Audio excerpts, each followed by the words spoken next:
अब असल ये में फॉर्म वाला था ना, ये फॉर्म सिर्फ 45 यही जो है ना, ये 48। फॉर्म 45 आ गया आपके पास, सारा मुकम्मल नतीजा आ गया। अच्छा, अब इसमें ये है कि जिस तरह से इन्होंने अपना सेलेक्ट किया, अब इसमें देखें ये दो रिकॉर्ड्स हैं, एक इलेक्ट्रॉनिक रिकॉर्ड है जो आपके पास है, अब अगर, और दूसरा कागज़ का रिकॉर्ड है जो आपके पास है। जो वोटर डाल रहा है उसके सामने बैलेट प्रिंट हो रहा है, प्रिंट होके उसमें जो है वो जा रहा है। इसका फ़ायदा ये होगा कि ये जो रिकॉर्ड है ये मैनिपुलेट नहीं हो सकता। आपके पास पहले एक रिकॉर्ड होता था, अब दो रिकॉर्ड होंगे, इलेक्ट्रॉनिक रिकॉर्ड भी होगा और पेपर रिकॉर्ड भी होगा। इसलिए इसके अंदर जो गुंजाइश है मैनिपुलेशन की वो बहुत कम है, और इसलिए हम इसको चाहते हैं कि लगाएं। जी नहीं, इंटरनेट नहीं है, ये इंटरनेट बेस नहीं है।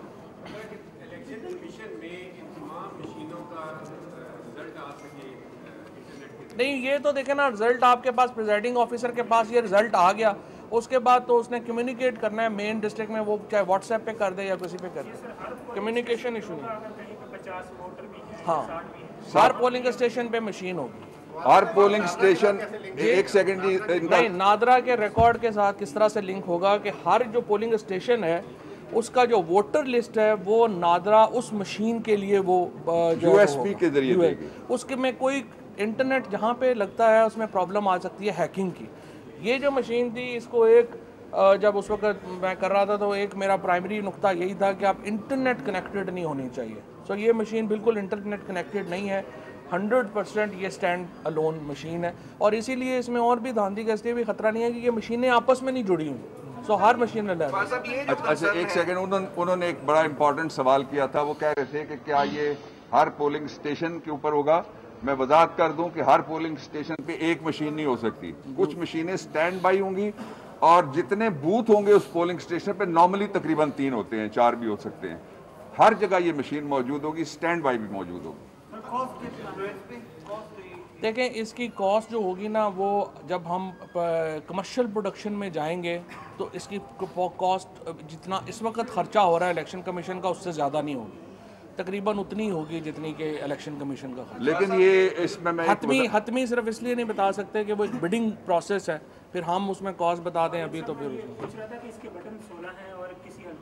ज़्यादा भी हो सकता है। नहीं, वो बटन वो हो जाएंगे, वो 30-32 वाले हल्के मखसूस इलाकों में हमें मालूम ही है कहाँ ज़्यादा होते हैं, लेकिन जितने भी होंगे वो सब अकोमोडेट हो जाएंगे। सर ये बताएंगे, ये जो एक कंसर्न है कि ये machine security point of view से कि ये मशीन कहीं भी मूव हो सकती है और वहाँ से वोट कास्ट हो सकता है, जो सिक्योरिटी पॉइंट ऑफ व्यू, वो तो फिर अभी भी जो अपने बॉक्सेस हैं वो गायब हो सकते हैं, ये तो कोई कंसर्न ना हो। देखिए, आपने बड़ा अच्छा सवाल किया, इसका जवाब ये है कि हर गाड़ी को जो चलाने वाला है या मोटरसाइकिल है या बाइसिकल है उसको चोरी का खतरा है, उसमें तो कोई इस्तेमाल तो करना पड़ेगा ना।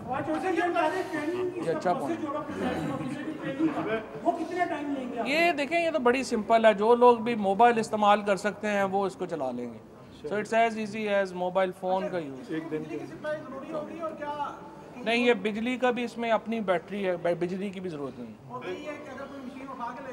तो ये तो मैंने कहा ना, जितना मोटरसाइकिल चला रहे हैं आपका को उठा के ले जाए तो फिर वो तो उठा के ले जाए।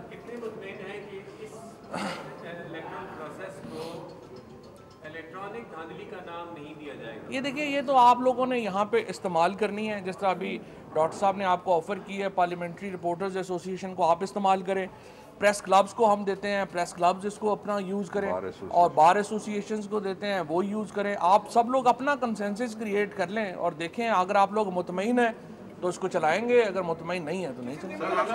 हमारा इलेक्शन कमीशन भी अगर एग्री करेगा तो फिर ही हो सकता है। मेरा सवाल आपसे ये, वैसे बार एसोसिएशन में अब भी जो है वो हो रही है। इलेक्ट्रॉनिक वोटिंग मशीन जो है दुनिया में जहाँ जहाँ इस्तेमाल हो रही है, उसके अलावा कई ममालिक अफ्रीका में और इंडिया में भी बहुत सारे इतराज़ात और उनको रिजेक्ट भी किया गया। उस हवाले से जो तहफ़्फ़ुज़ात हैं वो दूर करने के लिए इसमें क्या मैकेनिज्म में तब्दीली है, और इसकी जो ओवरऑल कास्ट है वो एस्टिमेटरी क्या हो? नहीं, दूसरी मैं आपको बताऊं, पहला मैं जवाब आपको हम नॉन इस टेक्निकल लोग वक्त हैं। दुनिया के जो 20 ममालिक हैं उनमें EVM यूज़ हो रही है और ज़बरदस्त तरीके से हो रही है इसमें। और अगर आप एस्टोनिया जैसे मुल्कों में जाएं तो वहाँ तो इंटरनेट बेस्ड वोटिंग है, उन्होंने तो वोटिंग ही ख़त्म कर दी है, आप घर पे बैठ के वोट कर सकते हैं, वहाँ पे तो और एडवांस हो गया। दूसरी बात ये कि जो आप कह रहे हैं कि इसकी कॉस्ट का मैंने आपको बताया कि जितनी इलेक्शन कमीशन की इस वक्त है उसके लगभग ही है, उससे ज़्यादा नहीं है। मैं कॉस्ट इसलिए नहीं कह सकता कि कल बिडिंग प्रोसेस होना है वो प्रेजुडिस हो जाएगा अगर हम उसकी कॉस्ट के ऊपर बात करें।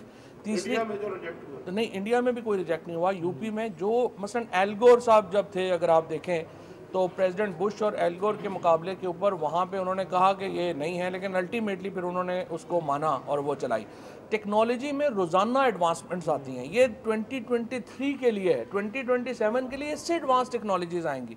सो लेट्स नॉट फॉरगेट कि अल्टीमेटली वो तो जब भी कोई नई चीज़ आती है, नया अपनी गाड़ी भी आती है तो हम कहते हैं नहीं ये पुरानी वाली गाड़ी अच्छी थी। वो तो एक ऐसी सर ये बता दें कि ओवरऑल इसका डाटा कैसे स्टोर होगा, जितना भी पाकिस्तान भर का डाटा होगा वो तो ऑलरेडी स्टोर है। मशीनों का नादरा सिस्टम तो होगा ना जिसमें ये बता सकें।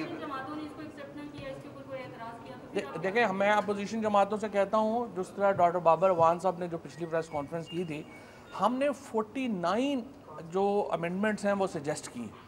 उन 49 जो तरामीम जो हमने सजेस्ट की हैं, हम इंतज़ार कर रहे हैं कि वो अपनी इस्लाहात दें। वो हमारी ना माने, वो आए कि जी हम नहीं इसको मानते, हम अपनी देते हैं। लेकिन ये तो कोई बात ना हुई कि हर इलेक्शन के बाद हम सर पकड़ के बैठ जाएं कि धांधली हुई और उसके बाद हम आगे भी ना चलें। अगर नून लीग और पीपल्स पार्टी थोड़ी सी भी संजीदा जमातें हैं जिसके ऊपर बड़ा बड़ा सवालिया निशान है, उनको इस डिबेट में आना चाहिए और सिर्फ ये हर वक्त रोना पिटना, लुट गए मर गए बर्बाद हो गए से बाहर निकलें।